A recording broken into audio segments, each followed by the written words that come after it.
Welcome, today I am with Realme GT Neo 2 and we are going to check if this device comes with factory installed screen protection. Let me just zoom in a little bit to show you closely how it looks, and just take a look right here, for example, for this camera cutout. We can find here this screen protection. It comes from the edge to the edge, it covers whole screen.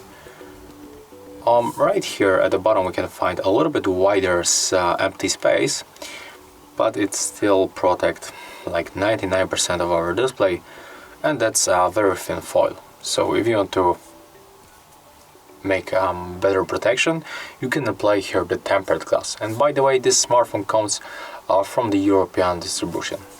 And that's all. If you find this video helpful, remember to like, comment and subscribe.